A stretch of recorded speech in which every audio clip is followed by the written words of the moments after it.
아침 묵상에 오신 여러분들을 환영하고 축복합니다. 하나님께서 새로운 달을 허락하셨는데요. 또 새로운 은혜로 오늘 하루를 지켜줄 줄 믿습니다. 특별히 오늘은 이번 한 주의 첫날이죠. 이번 한 주의 첫날인데요. 첫날 첫 시간 이렇게 하나님께 드릴 수 있게 허락해 주시면 감사드리고, 이렇게 첫 시간을 드렸을 때 이번 한 주간도 하나님께 특별한 은혜로 우리를 지켜줄 줄 믿습니다. 오늘은 무교조를 지키라 라는 제목을 가지고 출애굽기 12장 15절부터 20절까지 말씀을 좀 살펴봤으면 좋겠습니다. 우리 먼저 15절부터 16절까지 말씀을 같이 한번 읽어볼까요? 너희는 이래 동안 무교병을 먹을지니 그 첫날의 누룩을 너희 집에서 제하라. 무릇 첫날부터 일곱째 날까지 유교병을 먹는 자는 이스라엘에서 끊어지리라. 너희에게 첫날에도 성회요 일곱째 날에도 성회가 되리니 너희는 이 두 날에는 아무 일도 하지 말고 각자의 먹을 것만 갖출 것이니라. 하나님은 이스라엘 백성들에게 어린 양을 죽여서 그 피를 문설주와 임방에 바르라고 말씀하십니다. 애굽에 죽음이 임할 때 피를 바른 집은 죽음을 면하게 되는 거죠. 죽음이 임하지 않고 넘어가고 구원을 얻게 될 것이라고 약속하셨어요. 그래서 이날을 유월절 패스오버, 죽음이 지나갔다라고 부릅니다. 그런데 유월절과 함께 제정한 절기가 있어요. 그것은 뭐냐면 무교절이에요. 그렇다면 왜 무교절이라고 부를까요? 이 무교절은 뭐냐면 일주일간 지켜야 되는데 일주일 동안 무교병을 먹었기 때문에 무교절이라고 불러요. 그럼 무교병은 뭘까요? 이 무교병은 누룩을 넣지 않은 빵을 의미해요. 다르게 얘기하면 요즘은 빵을 만들 때 반죽을 한 다음에 이스트라는 걸 넣어요. 그럼 빵이 이렇게 이스트를 넣어서 가만히 빵을 두면 뭐예요? 빵이 부풀죠. 빵이 부풀고 오르면 다시 그걸 오븐에 넣어서 굽습니다. 그런데 이 이스트를 넣지 않는 거예요. 누룩을 넣지 않는 거예요. 이 부풀리지 않는 거예요. 그럼 왜 무교병을 넣으라고 이야기했을까요? 왜 무교병을 먹으라고 이야기했을까요? 유교병, 그러니까 누룩이 있는 빵을 먹으려면 시간이 걸려요. 왜냐하면 반죽을 내서 누룩을 넣어서 이게 부풀르는데 시간이 걸리잖아요. 그런데 이 시간이 걸리는데 이 시간을 기다릴 만큼 시간이 없다는 거예요. 다르게 말하면 지체 없이 빨리 떠나기 위해서 뭘 해야 되는 거예요? 무교병을 먹어야 되는 거예요. 그러니까 단순히 무교병을 먹으라는 의미가 이 빵이 중요한 게 아니라 중요한 건 뭐예요? 시간을 지체하지 말라는 거예요. 유교병을 만들 만큼 너희가 기다릴 수 없으니까 빠르게 애굽을 빠져나가라 라는 의미예요. 근데 이 빠르게 애굽을 빠져나가라는 것은 이동, 장소의 이동, 몸의 이동, 행동을 의미하는 게 아니에요. 그거는 마음의 상태를 의미하는 거예요. 달리 이야기하면 과거의 애굽의 삶에 더 이상 미련을 두지 말고 지체하지 말고 그것들로부터 떠나라는 거예요. 그럴 수 있겠죠. 유교병을 굽다 보면 애굽에 대한 추억도 생각나고 애굽에 대한 이야기도 생각나고 그러면서 지체하지 말라는 거예요. 미련을 두지 말라는 거예요. 그날의 무교병을 왜 먹으라고 이야기했습니까? 과거의 애굽의 삶으로부터 빠르게 벗어나라는 의미예요. 이것은 우리도 마찬가지죠. 우리도 예수님 믿기 전에 우리가 가졌던 그 세상의 습성과 과거의 생활 방식이 있죠. 그렇다면 우리가 예수를 믿었다면 이런 것들로부터 뭐예요? 미련을 두지 말고 빠르게 벗어나라는 거예요. 그런데 안타까운 건 뭐냐면 빠르게 벗어나지 못한 그리스도인들이 많다는 거예요. 어쩌면 우리 마음속엔 양대를 거치고 있을 수 있겠죠. 세상의 것들과 하나님의 것들, 좋은 것들만 취하고 양다리를 거치고 있을 수 있다는 거.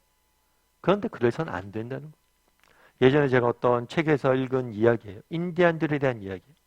이 인디안들이 보니까 인디안 청년들이 술과 마약, 중독에 빠져서 사회 문제가 굉장히 크게 됐던 적이 있어요.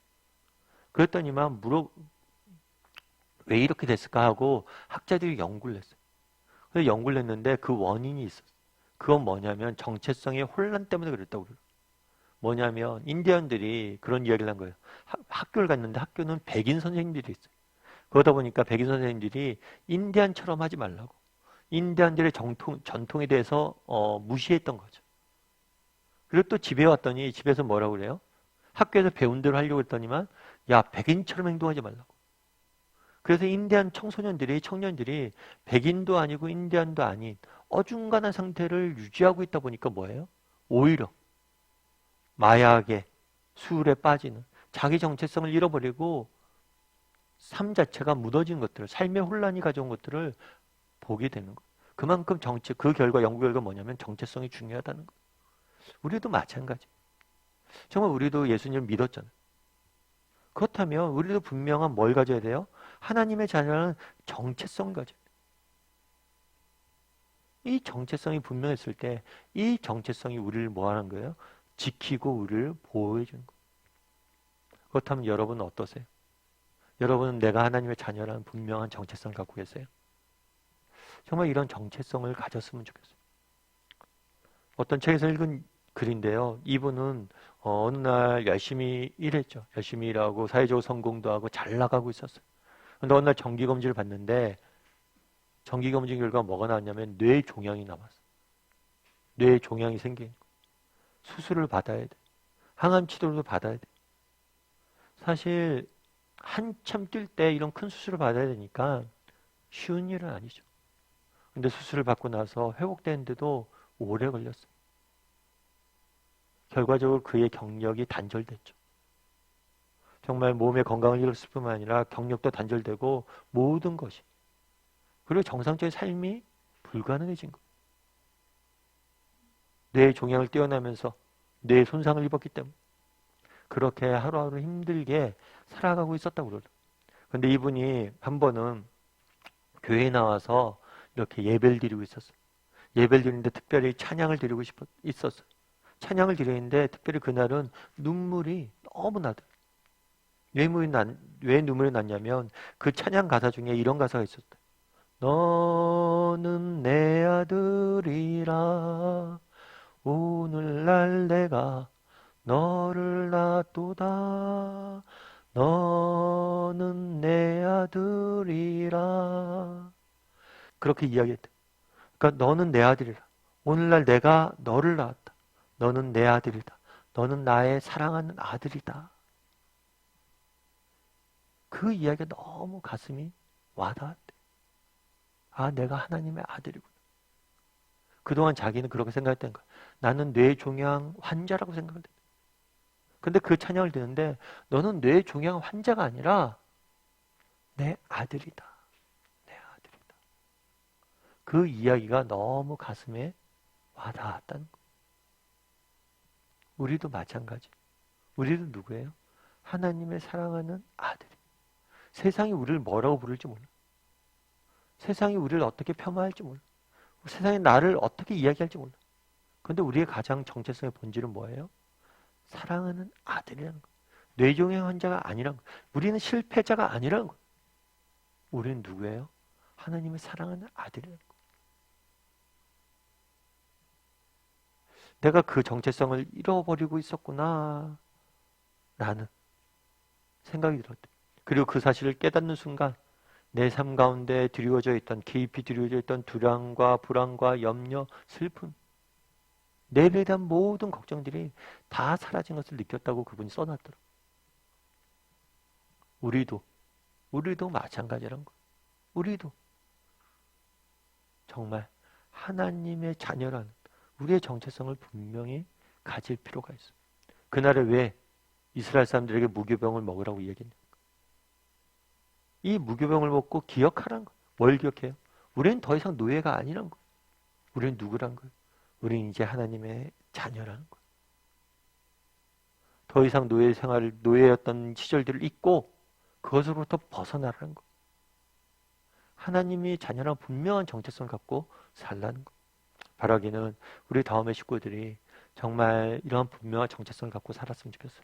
이번 한 주간 삶 속에 살아가야 되는데 힘들고 지칠 때가 있어요. 정말 마음에 낙심할 때가 있어요. 지금 넘어져서 일어날 힘조차 없을 때가 있어요. 그럴 때라도 기억할 것이 있어요. 우리가 하나님의 아들이라는 사실, 하나님의 자녀라는 사실, 그 사실을 사랑받는 자녀이고 하나님 우리 아버지 되신다는 사실을 기억하세요. 그러면 그 정말 기억이 우리를 지킬 거예요. 그 정체성이 우리를 이길 힘을 줄 거예요. 그런 믿음을 가지고 오늘 하루 이번 한 주간 살아가는 저와 여러분이 되기를 주님의 이름으로 소원합니다. 우리 이시 함께 기도했으면 좋겠는데요. 기도하실 때 오늘 말씀 기억하면서 기도했으면 좋겠습니다. 정말 그날에 무교병을 먹으라고 이야기합니다. 왜 무교병을 먹으라고 이야기했습니까? 더 이상 지체하지 말고 애굽의 삶으로부터 벗어나라는 것. 너희는 이제 더 이상 종이 아니라 하나님의 자녀가 되었다는 분명한 정체성을 가지고 살라는 겁니다. 우리도 정말 이러한 분명한 정체성인지 돌아보게 해달라고, 정말 우리는 하나님의 사랑받는 자녀임을 기억하게 해달라고 기도했으면 좋겠습니다. 그리고 이러한 정체성을 가지고 정말 세상 속에서 하나님의 자녀답게 살기 위해서 노력할 줄 아는 사람이 되게 해달라고 같이 기도했으면 좋겠습니다. 그랬을 때 하나님께서 정말 우리 인생을 지켜주실 거예요. 우리에게 문제는 이 정체성이 흔들리는 거예요. 정말 나는 하나님의 사랑받는 자녀이고 누구보다도 하나님이 나를 사랑하신다는 사실을 기억하고 이번 한 주간 살아가는 사람들이 되게 해달라고 기도했으면 좋겠고, 또 기도하실 때 이번 한 주간 세상 속에 살아가야 됩니다. 하나님께서 우리 인생을 지키시고 보호해달라고, 여러 가지 기도 제목이 있을 줄 압니다. 정말 그런 기도 제목 가운데 하나님께 일해달라고, 정말 이번 한 주간의 삶을 위해서 이 시간 함께 같이 기도하도록 하겠습니다. 같이 기도하시겠습니다.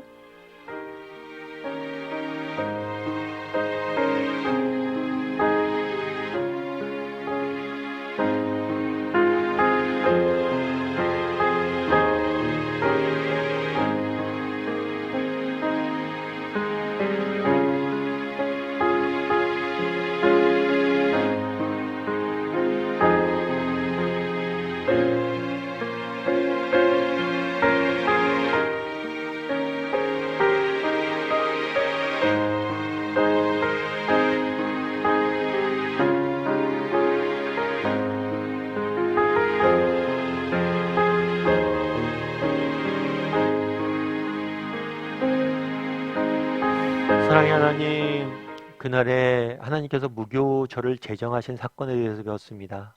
왜 무교병을 먹으라고 이야기했습니까? 더 이상 지체하지 말고 빨리 떠나라는 겁니다. 우리는 어떻습니까? 우리는 정말 하나님의 자녀라는 분명한 정체성을 가지고 살아가고 있습니까? 아니면 세상 사람처럼 또 그렇게 살아가고 있습니까? 우리로 하여금 분명한 정체성을 가지고 하루하루 살아갈 수 있는 우리 모두가 될 수 있도록 주여 붙잡아 주시옵소서. 우리는 누구입니까? 우리는 하나님의 사랑받는 자녀입니다. 우리는 누구입니까? 하나님이 누구보다도 우리를 사랑하시고 소중히 여기는 존재입니다. 이 사실을 기억하게 도와주시고 이 사실에 힘입어 정말 어떤 상황, 어떤 순간 힘들고 지칠 때라도 정말 믿음으로 승리할 수 아는 우리 모두가 될 수 있도록 주여 붙잡아 주시옵소서. 또 한 주간 세상 속에 살아가야 됩니다. 하나님의 도우심과 은혜가 없이는 살 수 없는 존재임을 고백합니다. 이번 한 주간 우리의 삶들을 지켜주시고 우리의 삶 가운데 일하여 주시고 우리의 삶에 있는 여러 가지 문제들, 아픔들, 눈물도 누구보다도 주님이 잘할 줄 믿사오니 하나님께서 이 모든 것들로부터 우리를 지켜주시옵소서. 은혜 감사드리며 모든 말씀 예수님의 이름으로 기도드립니다. 아멘.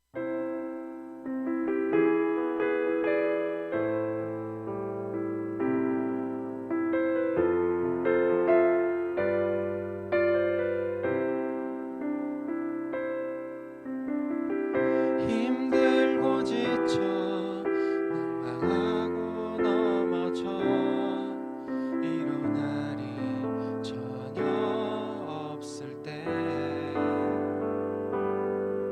조용히 다가와 손잡아 주시며 나에게 말씀하시네.